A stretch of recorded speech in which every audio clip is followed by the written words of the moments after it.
We can divide anesthesia into two categories, roughly. General anesthesia, which means we put you in a state where you're completely unconscious, insensate, you don't feel a thing during the operation. And then regional anesthesia, where we apply a block to just a specific area of the body so that only that part of the body is insensate. And in principle, the patient can be awake. So we look at the state of the patient. In other words, his or her physical condition, and what are the needs, for the surgery. And I think that allows us to decide the type of anesthesia, that we need. If the patient is fairly healthy, then the type of anesthesia we can do in one case might be very, very straightforward.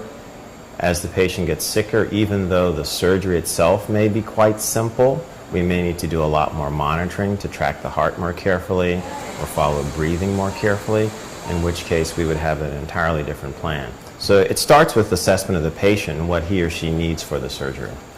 Before the day of the surgery, the patient will want to be well rested, stay well hydrated, and not eat anything, I guess, after about midnight or so. For sure. So those would be things to prepare.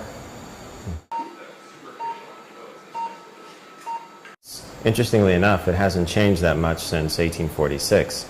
We administer drugs that make you unconscious. Now, there's a sequence in which we administer them. We first administer a drug that will make you unconscious pretty rapidly, which is typically now propofol.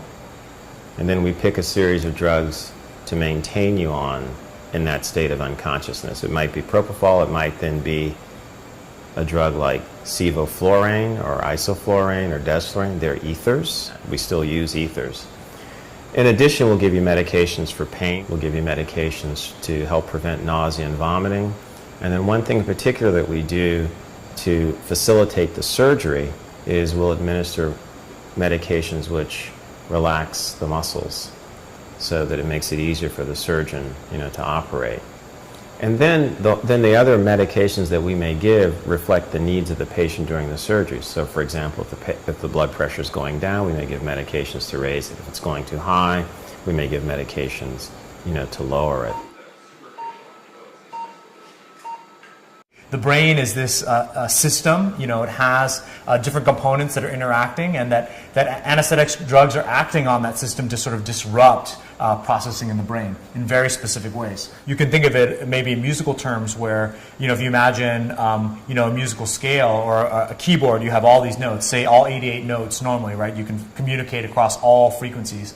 And with the anesthetics, what we're finding is that most of those frequencies are in essence shut down, and you just have a few notes that you can play. Ba, ba, you don't hear those notes, the person's not unconscious.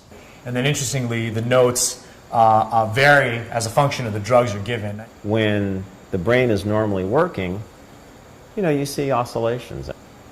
What the drugs do, as Patrick was saying, they disrupt brain function, the ability of parts of the brain to communicate with each other. They do that by going in and amplifying these oscillations and make them very systematic, very, very structured. And as long as you keep the drug there, they're going to continue to do that. So now, if you're trying to communicate, send information down these various pathways, and you've got oscillations doing this, it's going to be very, very difficult to communicate. Are anesthesia and sleep similar or the same thing? And the answer to that's no. People use the terms interchangeably often in a clinical setting, but they're really, really different. Anesthetic drugs are acting, on different, if you will, brain circuits and pathways in a way that's totally artificial, whereas sleep is sort of this endogenous process. Some of the circuits are the same, but the states that you put the brain in under anesthesia are really quite different. Safety in anesthesia is really predicated on being able to see the patient's physiology, the patient's vital signs, and being able to maintain them. But we're really advocating for having brain monitoring be a standard part of anesthetic monitoring. We have all the other vital signs to tell us, when things are going wrong, when the side effects might be happening. But the brain monitoring is really central to actually understanding what state the patient is in, what effects the drugs are having, and whether you're giving, the correct anesthetic. This perceived bad occurrence is extremely rare, and in 2017 it's totally preventable. Yeah, scientifically, there's no reason for that. There's no reason for it. Yeah. The really, you know, extreme cases that people hear about where, oh, I could hear everything, I felt everything, that just cannot happen if you're monitoring the brain. The question, unfortunately, now is it's quite variable. And it depends upon, you know, the drugs that you received, again, your physical condition, or the patient's physical condition prior to having surgery, and also what was actually done basically during surgeries. Our feeling is we should have the ideal anesthetic.